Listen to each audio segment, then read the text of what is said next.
Today we're going to have a look at yet another of my personal pens. And I actually thought that after the Parker 75 that would be it, but then two pens came up that I added to my collection, and I have to add those two because there's a personal story to these two. And the first of those two is the Armando Simoni Club Bologna Extra in Arco bronze celluloid. Whenever I post a picture of this pen on Instagram, it gets a lot of likes. I think people really like seeing it, like the concept of this, and I had to have it. So before I go into why I like it so much, the background story is I first saw this at the DC Pen Show. Emmanuel, who makes them, is also involved with the Wild Eversharp pens. He sent me one of those years ago, the Skyline, and I reviewed that. He saw me and he said, "Hey, I have a new pen. Armando Simoni Club is the name of our company, and would you be willing to review it?" So I said, "Sure, show it to me." And he showed it to me, and I immediately thought, "Wow, that's really pretty impressive," for a number of reasons, which I'll get into in a second. I went home.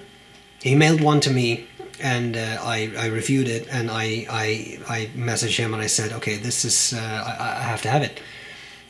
So getting that one back. So we discussed it. I paid, and now it is in my collection. Why? Well, there's a couple of reasons. I should first say I don't find a whole lot of the new pens that are coming out to be very exciting. I won't mention any specific names, but a lot of pens are released on a very regular basis, and most of them make me feel, it's interesting, it's nice. That doesn't mean there's anything wrong with them. It's just that my personal taste in pens is such that I don't really find a whole lot of stuff very interesting. And I don't, that may make me sound horrible, and I don't know, like a snob or something. That's not what I mean. What I mean is in the course of the past years, I have used hundreds of fountain pens of all different kinds, all different prices. I just don't get excited easily anymore. When I saw this, I was excited. Why? And why did I add it to my collection?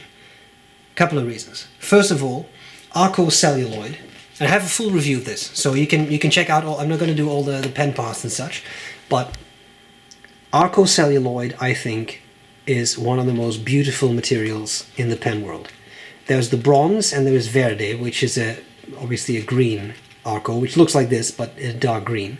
Has the same sort of nice, I don't even know how to describe it, but that pattern on it. I think it's great. I think it's just a very beautiful material. Second thing is, this is a large pen. The original Bologna that Omas made, the AS in Omas stands for Armando Simoni, right? That was the founder of Omas. The original Bologna they made is smaller, and that's why this is called the Extra, right? But this is a big pen. It's big, and I like larger pens. It's also very comfortable, and one thing that's very interesting is the feeling, and that's not unique to me. Every time I give someone this pen to try out, whatever, they say, "Wow, it's heavy. It's a solid, heavy pen." I don't think that's because of the particularly thick celluloid or anything, maybe partially, but there's also a sort of metal filling system in there. But it's solid, it just feels very robust, and that I think is very interesting. So you have the material, you have the size and the very solid feeling. It's also a very interesting filling system. It's a pneumatic filler. Pneumatic fillers, not new, not invented by Armando Simoni Club. They've been around for a long time. Simple system, works very well. And I particularly left it empty so I could show you. Very simple. You unscrew that. Bit further, sorry. You unscrew that. Bit further, sorry. There we go. You unscrew that and you pull that out. Metal sleeve, okay?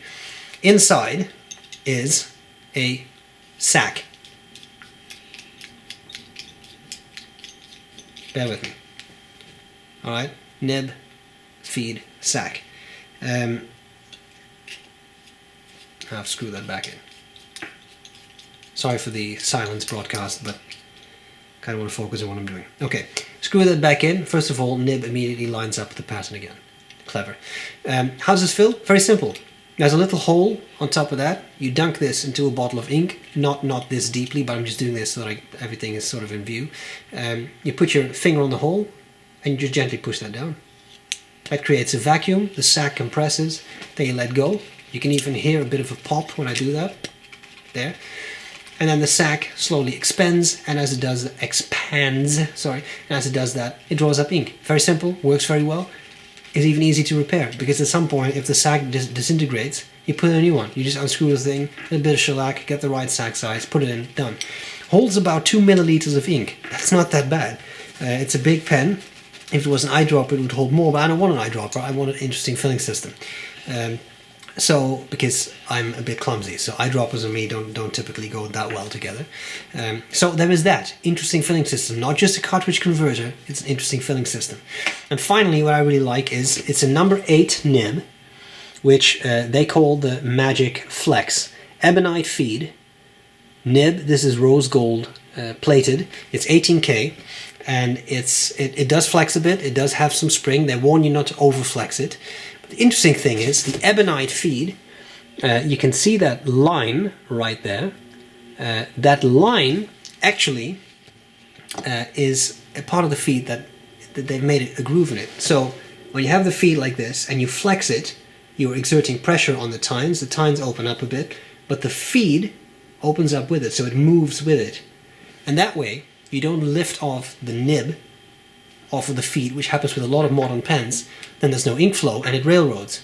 This pen doesn't railroad unless you really push it, but I haven't really had that happen. Ebonite conducts ink very well, and because it moves, there's no railroading. So there's actually quite a bit of engineering that went into that, and I think that's great. I mean, it really works as advertised, and that I think is just very cool. So there's a lot of reasons I love this pen. Size, solidity, filling system, the nib is great. It is a one-size-fits-all nib, so you can only get it with this. There's no broads or fines, it's just this is the Magic Flex nib. But I think it suits many people well. It's a relatively fine line, unflexed, and with a bit of pressure you do get some nice character to your writing. And it's Arco, so it's pretty nice. Now, they're not cheap. The original price was $995 US. It then moved up to I think $12.45. So they are expensive. There's absolutely no doubt about it. But this is a pen where I see the value. Given the size, the material, the filling system, the nib, all of that. Is it worth penny for penny what you pay for it? No. Well, I'll tell you what, no pen is. There's not a single pen where that is the case. It's also a limited edition because there's a limited number of Arco rods in the world. Once those are gone, there's no more Arco. So it is limited. I don't know to what number. This happens to be number 43, but that's it. And I love it. So I had to have it. I hope this explains why. And again, simply everyone I give this pen to, even if it's too big for them, for example, Aziza finds it too big for her to use comfortably, but everyone who holds the pen says, wow, it's just beautiful, it's big, it's large, it's heavy, it's solid, it's great. I mean, I see why you would want this, so very, very interesting. And that's all there's to it. Let's do a quick writing sample, because you need to see how that pen writes and how that Magic Flex holds up. That's what's coming up next. And that's it. I hope this was useful, and I'll gladly see you later. Bye-bye. Okay, so here we go with the Armando Simoni Club, which I'm just going to abbreviate for the sake of time. Bologna Extra. It's the 18K Magic Flex. The ink is quite simply Havana Brown, the old stuff by Waterman. Normal writing. The nib has some feedback for sure. It's not the smoothest nib I have ever used. It's not unpleasant, but there is a little bit of feedback. A bit of fast writing.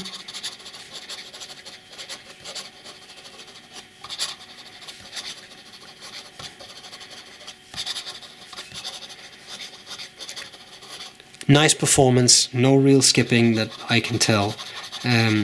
Wetness, nice and wet, and Magic Flex. So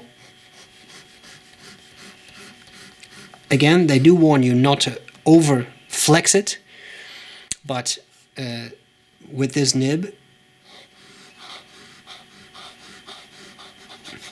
you can definitely add some expression to your handwriting, because it definitely allows you to introduce some line variation. Reverse writing, it's possible, not super scratchy, and if you need that, then you do have an even finer nib. So you can basically get a fine nib out of this, and I would say a good double broad. And I think that's about as much as this should be pushed. But as you can see, because of that feed that moves up with the nib, I'm kind of pushing it here. No railroading. So very, very cool. I think Emmanuel was definitely onto something there. And there you have it. So, hope this was useful.